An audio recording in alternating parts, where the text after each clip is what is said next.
She asked historically when you're first cutting. So you're talking about looking at the calendar?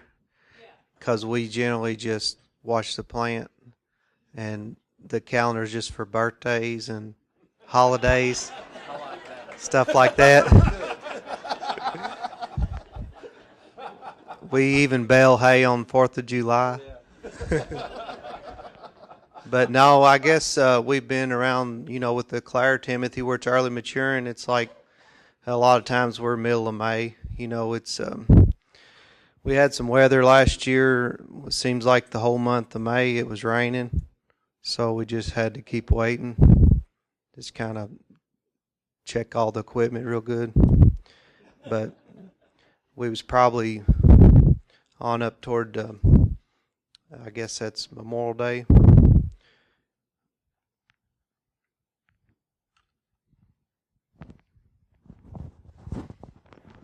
I'm going to be a whole lot like Brad. We just wait for the maturity of the hay. Most of the time, the weather catches us, and the first cutting actually, a lot of times it gets over mature. We'd love to be in the fields 1st of May, but it's usually mid to last of May before we can ever get in the field. And hopefully most of the time we're getting our alfalfa first. We're usually, like on orchard grass and Timothy, we're usually pushing that off up into June a little. With the varieties that we're using, we're able to put that off a little bit. So it's just what works in our program. That's my sentiments exactly. I just try to look at maturity, and then hope and pray you get a window of time to get it up. That's.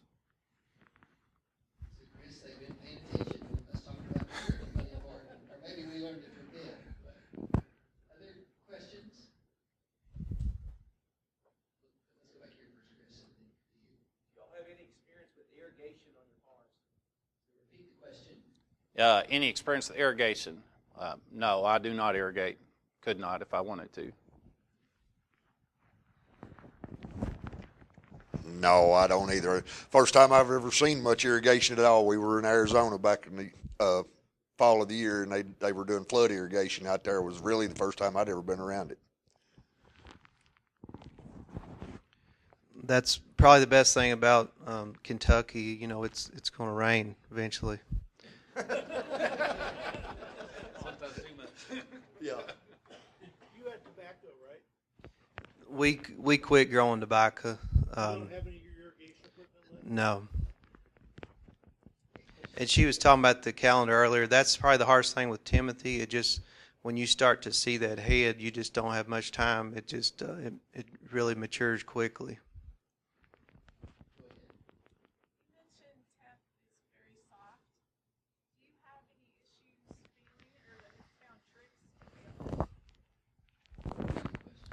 So she asked about how soft teff was, and then she asked me a question about if I had trouble baling it, and I'm not really 100% sure what you mean by your question, other than, do you mean does it go through the baler well, or? Yes. I haven't had any trouble with it. It'll gobble it right up.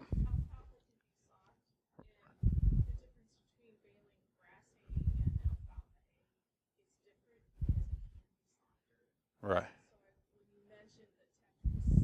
Yeah. Oh, it's super soft, but I think that's why it is so fine stemmed and leaved. That's why it's a little harder to get dry. You have to watch that part. But as far as you can have a big old huge windrow of it and it'll go right. Yeah, I've never had trouble baling it. I do for people selling hay. Like you're talking about your Timothy, I grow a little Timothy as well. And I had a lady this spring. She called me and wanted. I was selling my Timothy as low sugar Timothy because I had it tested, and she said, "Well, I don't want any hay with stems in it." And I thought, well, it's going to be kind of tough with this Timothy to get no stems. So that's what I think I couldn't have said that with teff, but I could almost said that with teff. Now, with your baling like that, what type of moisture are you looking oh, you want it below, you want it in that 15 range or whatever. But it's just a little quick. It's just a little slow to dry down. And I like to put mine in the windrow and then flip my windrow again. Like after I get it real, like kind of where I want it, I'll put it together, and then the next day I'll turn that upside down and wait, and then go. But I haven't had trouble baling it as far as like.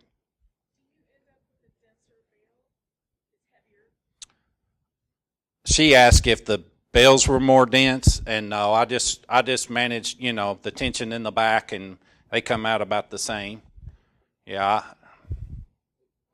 that's a whole nother ball of wax.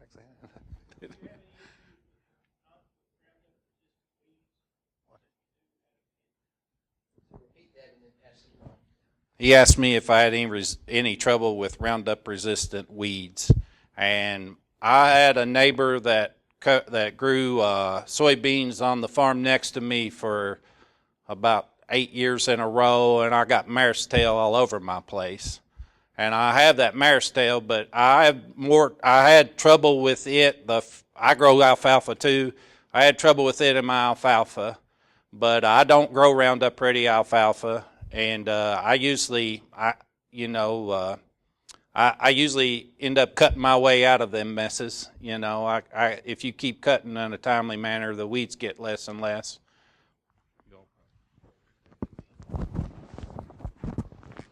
Well, as I said, I grow all Roundup Ready alfalfa. That's probably the only problem I've ran into with anything resistant is we had some mare's tail on a field that I had leased. As he was saying, after the first year, that problem went away because we're cutting every 28 to 30 days. So it never got to go to seed.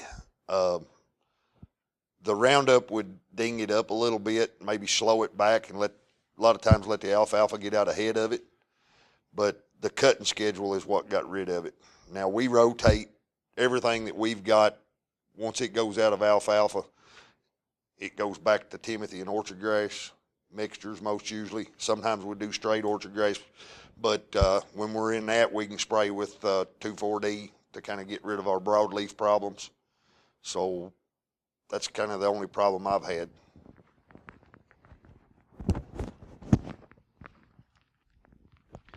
The grass crops has really helped clean up the fields, like they were saying, with 2,4-D or dicamba or something like that. We've had some Roundup resistant, where we've had soybeans or Roundup alfalfa, but there's some products to help with that. We've used Buterac or cut it a little early, right after you cut it. I've had friends that's used Germoxone, but I've used Buterac and kind of burn those pig weeds. But if you got a field like that, that's where the grass crops would really you can really wipe out the broadleaves. But it's like he was saying about the teff earlier. On these grass crops, the two things you got to worry about is the foxtail and the Johnson grass, because they're a little harder to control, unless you could, especially the foxtail, Johnson grass, you could turn some cows in on it or something, I guess.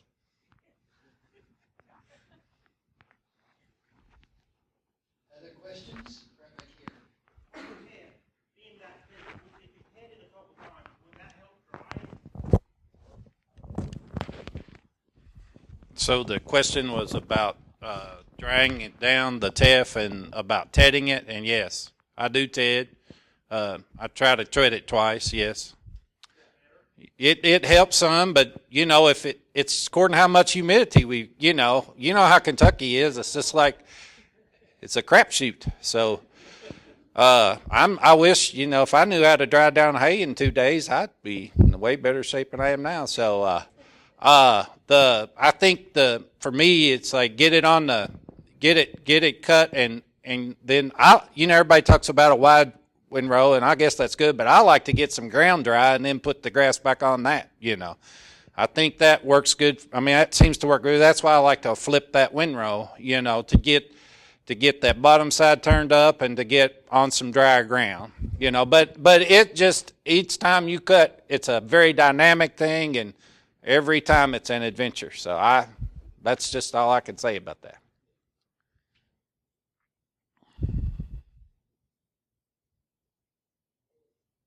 Kevin and I were talking this morning, and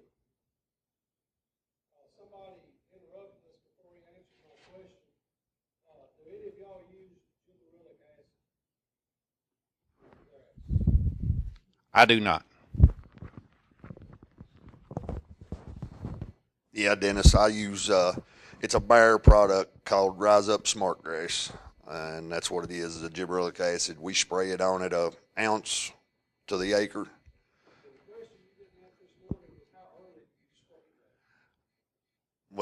that? Well, they'll tell you we have to try to spray on at green up. Most usually on my Timothy or orchard grass, something like that, I'm trying to get it on in March. They will tell you if your grass gets 3 to 4 inches, you've done waited too long. So when it starts greening up, the quickest you can get it on there, the quicker you can get across the ground, the better. Like I was telling you this morning, I've got a set of floater tars that goes on my spray, so we're usually on solid ground like it. We're able to get across it early enough, and it's usually first to middle of March that we're trying to get that out there.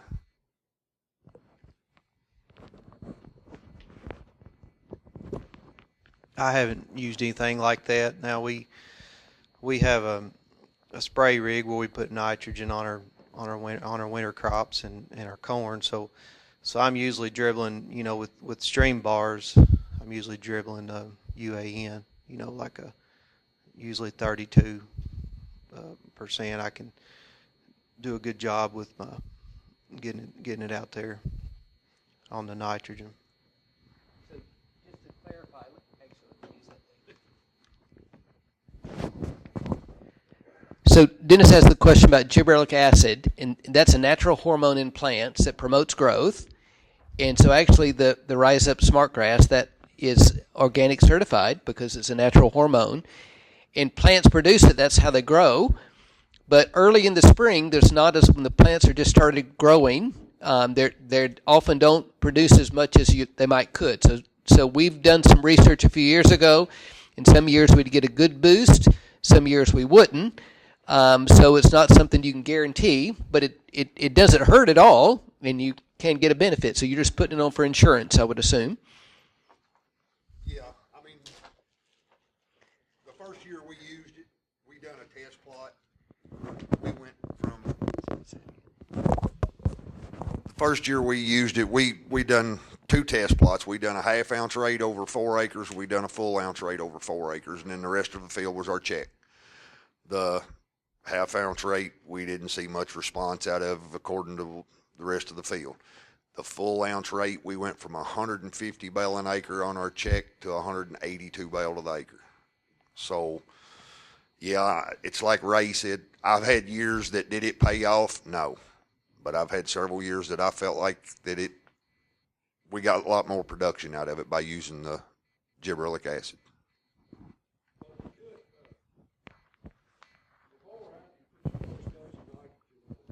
When do you put the gibberellic acid? Or repeat that question. Okay, he asked, did I put it on before or after the nitrogen? I'm usually trying to get them both on it close to the same time, because it's like Ray said, this is something that the plant produces, but at that time of year we're still having cold nights, and the plant's trying to green up and get started, but it's not producing enough of it. The first year I used it, I actually marked the strips in the field that I'd done to where I could take pictures and keep up with it and see if I had even seen a visual response out of it, and I did. It elongates the cells in the plant and causes the photosynthesis to start working faster in the early springtime. So, yeah, we've had good luck with it, and it's not all that expensive. Did you see that effect in the following cuttings? Each cutting was more than the other side, the tripod?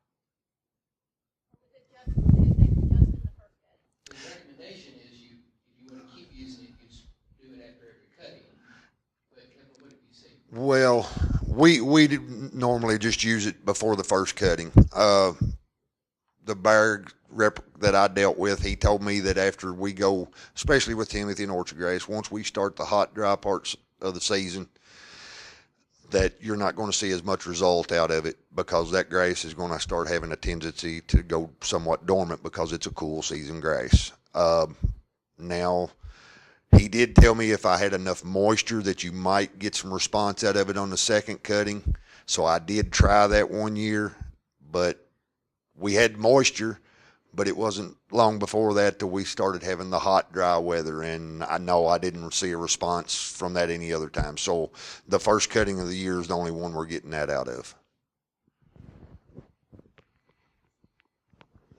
Anything else? We're getting close to 3, but glad to answer any more questions. Or Alan asked a question. I want Dr. Coleman to respond first. In fact, let me use the recording. So we talked about how nobody wants fescue, or horse people don't want fescue. Bob, if I've got a non-pregnant mare, just an average pleasure horse, and I put up Kentucky 31 fescue, nice and leafy and clean and dust-free, does that have value? Are they gonna pay me any kind of money for that nice, clean, tall fescue hay with no dust?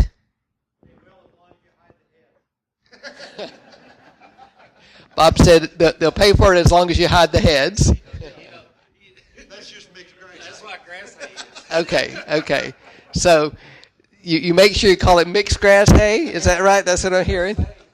Okay. I mean, I want to make the point that you can get, I know one hay grower in Fayette County that's selling a fair bit of hay that's just cut. He gets it for free to clean off somebody's property, and he can often make more than growing alfalfa because he's getting it for free. He's got to put it up well for any horse customer to buy it. In some cases, he's cutting it really mature and selling it as bedding.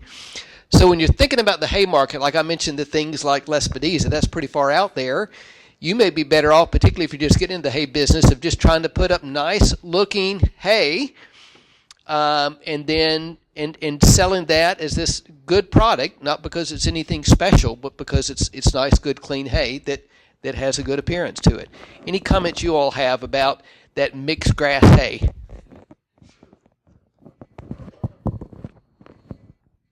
There's a market for all types of hay, just getting it up right. My experience, just like they say, without any dust, or as long as it smells good, and the horse will eat it.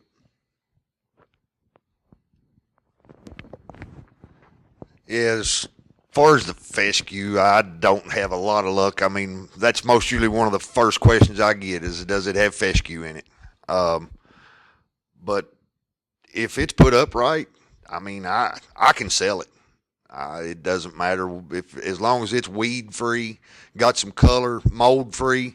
I mean, I can sell it.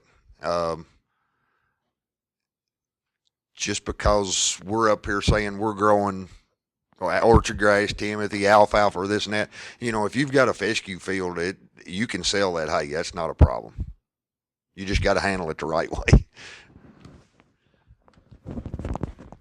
I think, this is called is it Stored Forage Conference? Stored Forage and Alfalfa Conference? The Storage Forage, yeah. I think the thing to me about the hay business or cash hay business is the stored part. If you have any square bills in your barn right now, people are going to want to buy it. And they're not going to care as much about what it is right now as it is that you've got some. So the most value the best move I ever made was getting storage, and I'd like to have more. So the kind of hay, like he said, there's a market for any hay you want to put up. The price might not be what you want, and we all chasing the premium hay price, but there's a market for anything. And I've never had trouble. I don't think I've ever had a year where I had hay left over that I can remember. Caroline's passing out evaluations, so it really helps us plan next year's meeting. So if you all don't mind just taking a minute to fill those out. Everybody has a pen. Hey, Ray, I just wanted to go back to, you were talking about the Cerisa Lespedeza. When I first started my hay production, I had a field that had been on, I ain't going to say it was reclaimed ground, but it was on hillsides that my father-in-law had sown. And it was over mature. We went in and cut it, just rolled it and got it off the field. Got some regrowth. I square baled it. We had to handle it like we do alfalfa, but we got that up. I sold it to some guys. Told them it would be good horse hay. And they came back the following year. Of course, in that meantime, I'd sprayed that and put it in alfalfa, but they come back the following year wanting the Cerisa back. They said, man, our horses, they cleaned the ground up with that hay. But it is an underutilized hay. And it's just not promoted enough, but it is a high quality hay. If you give me a second. So this little, like Ray's talk about all these things, I harken back to my grandfather because I was raised by people that went through the Depression, and he was big on red clover and Kentucky 31 fescue. He would punch you in the face if you said that was a bad grass, but he raised Cerisa Lespedeza. He had black-faced sheep, and he had those 900-pound Angus beef cows, and we grew tobacco, and then he had those black-faced sheep, and he fed that Cerisa to them and his cows some, in fescue hay and then some ear corn, and they paid for his farm. The tobacco and everything helped, but the sheep kind of put him over the top, or put him on his feet, as those old people used to say. And that Cerisa did that. So I'm a fan of it. It's kind of falling out of vogue. You kind of started to talk about storage, but I'd like to ask you a little more about, do you store hay for your customers? And if you do, how do you do it to make sure that the hay lasts all the way through the winter? So for me, I just have a few customers that buy all the time, and then I always have some extra that I end up moving to. I have some good neighbors, and they're in the hay business too, and it's like I call it the Twin Creek Hay Association. We all kind of help each other, but we're not partners or anything. But we're always, there's always. So for me, I don't get paid up front for the hay or anything like that, but I know they're good paying customers, and I know about what they're going to need because I know how many animals they have, so I usually just keep it and have it when they need it.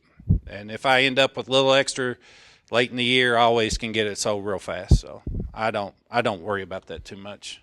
Did that answer your question? How do you store it? How, do you have it on pallets? Oh. How do you make sure that the hay doesn't get moldy or dusty or musty? Well, I think if you put hay upright, if you put it up at the right moisture level, I haven't had trouble with it keeping. Now, there's a huge debate.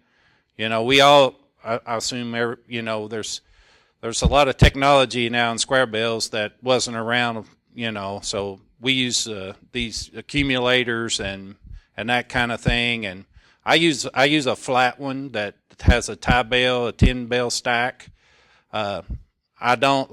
I'd rather store my alfalfa on the edge, but if I don't have help, so I have to do it all myself. So I've been stacking it flat for the last 2 years. I've had pretty good luck. I'd rather probably keep it on its edge because I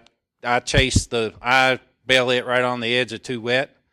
Just try to keep the leaves on it. So it worries me more than the grass. I can get the grass dried down a little better, but some people argue that the edge hay will not deform as bad later on. I haven't had too much trouble. I stack, I think 10 high is the most I stack.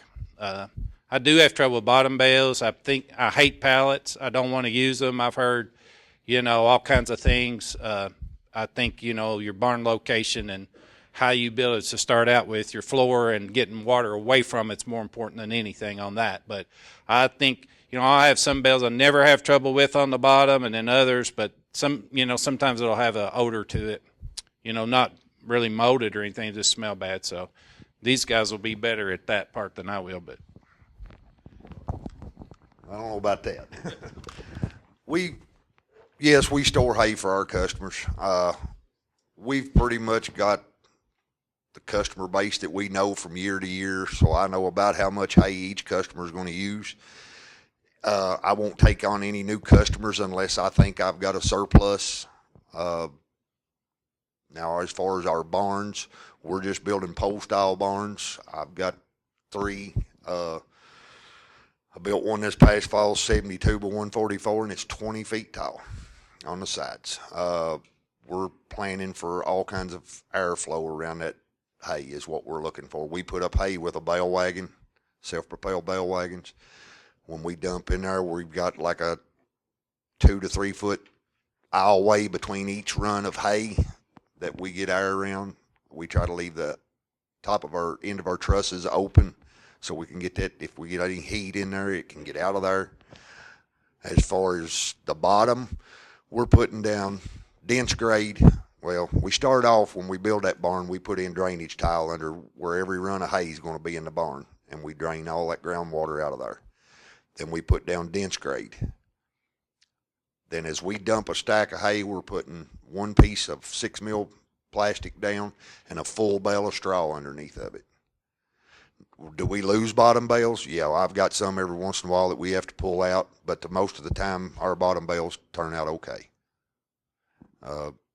Like I said, the ones that we have, it ends up turning out bad. We either discount them or my daughter gets free feed. Do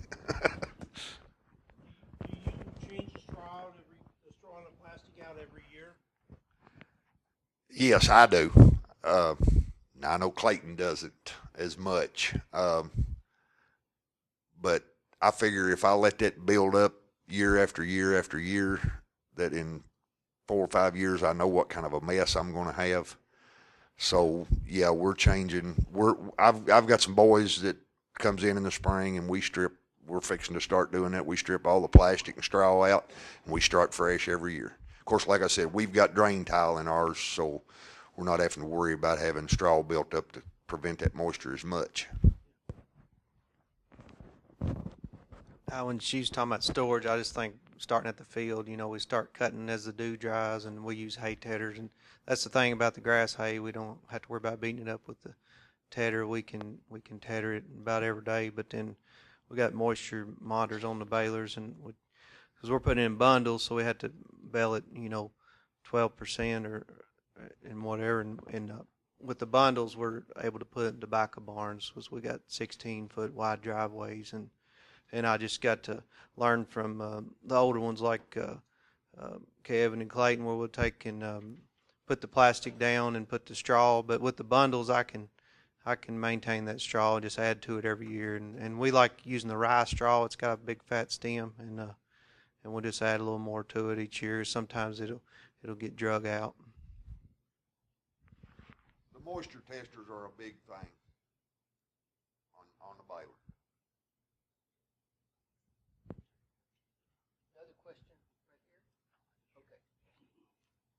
Last question, Chris, and then I'll summarize. I'd like to hear your thoughts on the size of the hay package, because the big squares are just so much easier to handle than small squares, and also on the bundling. He's talking about the size of the hay package. The big square baler would be the fastest way to go, if you had the market for it. But my market's always been the 2-string bale, so that's why we're doing that, and we're using the bundler to be able to handle them and not have to handle them by hand. Have you had any big problems with the bundler? What kind are you using? Bale bearing, 21 bale. I guess the biggest thing, we've had to bale the hay drier than we did when, like Kevin's doing. He's dumping it with the wagon, and he's got a little more air. When it goes in the bundle, it needs to be dry.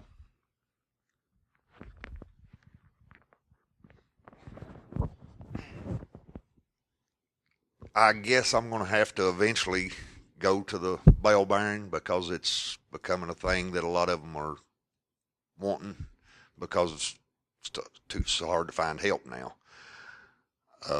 Right now, we're still selling everything by the bale, and we're handling it with just a grapple and everything. I'm not having any problems other than, like I said, we've got a lot of customers that can't handle the bigger packages. That's the thing that I get as far as like the bale bearing or the big square bales. I brought hay to Georgetown a few years back, and the way the guy explained it to me, he said, I've got H2A help. He said, we're trying to tell them to feed 1 to 2 flakes of hay per day. And he said, he said, last year we had the big square bales. He said, how do you explain to him how to feed that hay then? So, you know, the feedback I'm getting from my customers is I don't think the 2-string small square bale of hay is ever going to go away completely. All the hay that we sell end up going into hay lofts, and we end up putting it in there. And so that I have yet to take. I have one customer, we put it on the ground, but they're not interested in the big bales. But my neighbor has a big baler, and he sells the far out of it. So I'm not saying but big bale hay is discount hay. I don't care how you want to look at it. The money's in the small square. That's the most money, I think. Now, I know the labor's more, but I think more value in small squares than there is in any of the other packages. I see some rolls for 120 this week, but, you know, that's kind of rare. So we're going to finish up. You all don't go any place, and for the evaluations, you may be thinking of things next year, like the different bundlers, or like rebaling technology. You know, write that down, and we'll try to put that if you're interested. But let's give these guys a big hand. Now, I'm not going to say much in summary, but just a couple of things, like with army worms. You know, you're kind of saying, I heard a lot, I don't know what product to use and how to tell if there's bad or not. You know, talk to your county agents, and even maybe talk to them ahead of time about, you know, if I start seeing army worms, what do I need to be thinking about? Some of those really good products were in short supply back when army worms got so bad. So, you know, maybe be thinking about, if I had army worms, what am I going to do about that? I really appreciate Don coming in from Idaho and talking to us about what's new in alfalfa varieties. Stay in touch. We'll try to put things in Forage News. Other things like Hay and Forage Grower give great updates about what's new. And if you're in eastern, central, or south central Kentucky, you know, go ahead and put your hay in the hay contest. Not just because it's a contest, but a way to get, I guess you almost, is it free, Chris, or almost free to get it tested through that program? Through the hay contest. So, and like, again, appreciate these producers. And if you say, well, this was interesting, I'd like to hear more, go to KY Forage's YouTube and click on playlist, and it'll show you every one of our main events. And you can go back easily to last year's Alfalfa and Short Forage Conference, and hear the producer panel there, or the year before that, or the year before that. So a great way just to hear people talking about what they're actually doing. Appreciate you all coming out, and look on our website for upcoming events. Make sure you leave the evaluation. You can just leave it on your table, and we'll grab it at the end. Name tags, again, you can set those on the desk outside there. Yeah. Okay, thanks everybody.